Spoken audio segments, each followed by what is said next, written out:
music. bidding to get into the And, draw it's as gonna there's be, a I think, junior. great time. And But so I basically, oppose what he will- Palantir's his doing, most and famous everyone book has among opposed. lay people Yeah, is called everyone else. Tomer Of course, Dvorah, I'm just saying it's become a the distraction Commentary of in Dvorah. Jew only It now. is perhaps the most Understood. widely studied Kabbalistic book. And it's Disclosure. certainly the most Your well-understood sources, people that Kabbalistic you book because know. it's far easier How than damaging most of the other is things. And this? basically, If what this he all does comes in out, Tomer Dvorah do we is he think that says, this is a you know, if watershed moment himself as for to the world through these the 10 United spheros. States And we have a mixed God of imitating God. Israel.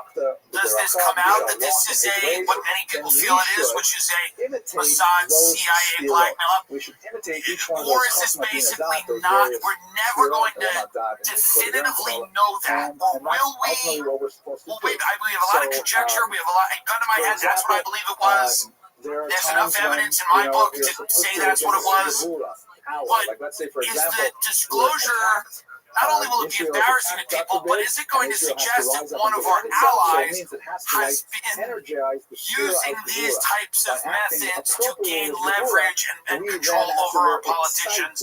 And is that one of the big reasons that they do not want it out? Well, that's all true. Matching our behavior with the attributes of these spheros, we can influence the world with more godliness. If, on the other hand, we use the Gevurah when we should not, for example, on Shabbat, if you get angry at your kids don't want to hit us on some big Shabbat, corruption deal the as much as Ramah really says operators it's are a terrible thing to involved do in all the corruption because with our people as well. Right? You want to get some limited little sexual Shabbat is thing. not supposed to be a day for And Gevurah. so, yeah, no, I mean, absolutely. You're mixing the wrong sphere at Epstein that was time. mainly a So Mossad in the operative. He was first like chapter Maxwell of or his Dad, book, which all is a Mossad center, on record. he goes through The media just keeps this debate 13 going, is it different Mossad, is it levels Mossad? of Well, he wasn't forgiveness, 13 a fiction levels Mossad, of he was mercy, an operative at the and highest level. describes how you He's an can operative. forgive People think others an operative is in lower level, no one comes 13 there a different boss. But he himself was just a manager. It's a His lane was the fantastic case classic manager. of Jewish spirituality. This is all And basically God come willing, out. we'll all be together And in good health. this is and the I'll be able to tell leverage you more about that it. Israel is using over Trump right now This is a kind to of do all cover, this. right? And my information is it's not Trump himself. They just all this other stuff trying to embarrass him. Rabbi He had becomes the just, Ramach's disciple. flying Again, twice they on only his went plane from New together York for to about Palm 18 Beach. months. And Trump was all police released until he got them meeting with who's not even Netanyahu. 50 years old, That you nailed, but what's more important is killed in a this plague, has dies in captured a the plague. public's understanding Nevertheless, and the Rabbi imagination. is tremendously And so it's all about influenced integrity. It's all by about getting rid of the deep state. And Trump joining with it and defending it. to I had my show and today, Mark basically Mitchell, adopts all of who it, is the and then makes a few hands down, key changes the best that record brings daily his Kabbalah elections. really to a Not much the hero of greater the world for scene. Rasmussen polling. Just to give you a And, sense you know, of he said, I'm how not a they relate Republican to one Democrat, but another, I care about the voters and freedom of the future. and this is jumping And ahead he a little said, bit, but I mean, the again, Ari left very few writings 14 behind. We points have lost very with few independence. actual It's a texts collapse. written by the Arizal. It's a collapse. Almost everything that we It's have collapsed today, 5, we 6 rely points on lost. Those are his work students, base. and his most important student, I his mean, principal this is student, a is Rabbi disaster. Chaim It's Vital. man without seat So the goals. story We goes can have that it ourselves. Chaim We'll lose Vital, 20 he seats. reports It's in an one of his also books, it's overshadowing he was visited another in the interesting and dream, important in a story. dream That's by that his teacher, the Arizal. Comey, And Brennan, he asked him, Clapper, says, all these guys essentially what does it participated mean in that what was you kind of have an a attempted coup different type of Kabbalah with, than your teacher? manufacturing And, this Arizal said, evidence that Trump in was heaven, they installed by study the Russia. Kabbalah Yeah, of Crossfire my Hurricane. teacher. And, On earth, and they that's the study key. my That was my whole Kabbalah. show today So was there was still a Crossfire sense of Hurricane is proven. these and these Crossfire are really Hurricane is God, confirmed even though there's that some not really just sharp Obama differences between them. giving orders to So let's Clapper, Brennan, understand Comey, before what 2016 happened in that Trump was running. Here we have They put him under an surveillance. The amazing documents are out. and incredible They created the explosion Steele of Jewish dossier. They didn't just creativity at this let time. the Besides the intelligence Ramach out and then not and report it was fake. Arizal, They we also have created Rabbi it. Yosef Tulsi Karo, Everett said last the night on author Fox. of the We're getting the documents. That's true. And Sure, we should Obama remember was that he a himself CIA was a operative tremendous from birth. mystic. In fact, His he mother worked for claimed USAID. not His to mother be was born the in rational mind Hawaii. that was I writing mean, because down Jewish halakha. He claimed Obama to weirdly receive comes up all the nightly time as this guy. And I always think these from an politicians are angelic being, middlemen, and a I Magid, imagine which he that later wrote about in his own Barack diary, Obama and he would would just be write like down a similar what the Magid politician, like told him a to write Clinton down. type, where like So they know what's going on, but they're Bill not Clinton, driving and it. Yeah. halakha deeply Bill Clinton, Hillary intertwined with Clinton one another in Sfat. come out of the They're CIA engaged in all kinds of and really the bizarre Chicago practices, Mafia. which make There's whole films the made Lefado by D Joe ritual Gilbert, of was that going out research. into the field It's Friday well night to greet the Obama's Sabbath morning. grandfather was the head of Looks the CIA. absolutely You know why? pedestrian compared to some of the other weird His things they're mother doing. was a For CIA example, sex they're operative. engaging in a sort of His real father was not in dowsing Kenya, but was the head of the for Communist Party raves USA. kind of As a major behavior, where they newspaper, were Frank both Marshall Davis. on Where do you long think he was walks born? in the You have to take a environment of guess. Sfat, He was born in Hawaii. trying to Well, he was. spiritually sense Yeah, the it was graves Obama of righteous people. In 4 different And they'll videos stop when he was by a a senator or something, saying, I was born one in of the Kenya. Kabbalists, either the I'm Arizal back or in my others, home will country. It's a fake see this cover story. particular And that rock, and guy, say, under this you know, rock is that buried sub-Saharan Rabbi Africa Yehuda looked Bar nothing Levi. like him.